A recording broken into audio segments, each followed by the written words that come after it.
for the elections? Yeah, no, it is. Is it? I thought that I'd just say a couple of words in light of this discussion. I think at the end of the day, despite there being a ticket or not being a ticket, LawSoc stands for people voting based on individuals, and I think that irrespective of whether there's a ticket or not, it shouldn't take away from those candidates who have decided to form a ticket or not form a ticket. So either way, people should be looking at everyone's candidate statements and voting based on that. Whether it's following the ticket proposal or not is another question that isn't really up for debate right now. Chen, can we take a one-liner from you? Yes, I just want to make a suggestion. If there is going to be a ticket, I think it should be made after when all the candidate statements are all made instead of before, if that makes sense, for next year. I think we might just stop the discussion on that point, but we've heard both sides. Now that we've had some easy questions, I'm going to move to something a bit tougher. Daniel Noose, this year at Law Camp, there were certain incidents which involved a breach of your responsibility as a LawSoc director and a rule set down by the Law Camp organisers.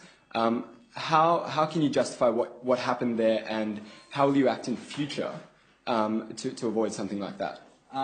Well, these rules which we set out on Law Camp and not official rules which we make, they're just recommendations which we are set to follow. While I did do stuff which I probably shouldn't have done, I was still able to do all of my responsibilities while on camp, which didn't really affect me going away with all these. I guess in the future, probably just drinking less and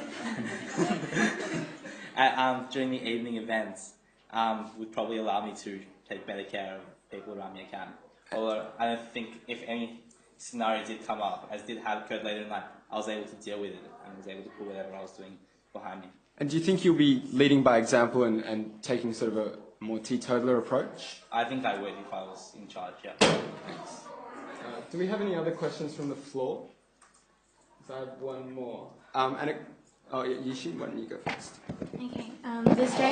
This question is directed at Haj, who's running for Services Vice President. You mentioned in your candidate statement that you're hoping to substantially expand the range and types of services offered by the UNSW Law Society. Yep. My question is, first of all, what sort of services would you be looking to introduce? And second of all, how would this have any reflection on the structure of the services portfolio? Yeah, well, I think one of the first things I would need to establish is the capacity of the services portfolio. So I'd have to determine whether any ideas that I had are viable. But and also I'd like to state that this would be completely based upon the feedback of law students, because that's something that I definitely want to emphasise, if I were to get this position. Two suggestions that I do have at the moment are bike racks. I've heard from quite a lot of students who do ride to uni that there aren't enough bike racks around, so I'd kind of be exploring the option of that. And then another one I've encountered is possibly having lockers in the law building so that people can kind of put their bags somewhere. But again, I would get a lot of feedback from students before I kind of pursue initiatives, and I am constrained by the internal structure of the services portfolio. Okay, I've got one more individual question and one more yes or no answer question for everyone, so it should be quick. The individual question is to Kartini. You joined the Works ticket, and a number of criticisms on social media have arisen about the grievance officer joining a ticket of executives, so cabinet members. Could you perhaps explain your position and how you might avoid the appearance of bias? Well, I do understand that joining the Works ticket was quite controversial, and I had a number of serious doubts about joining the ticket myself when it was first proposed to me. I believe that while, yes, we are campaigning together, we are not being elected as a team. We're simply, we are campaigning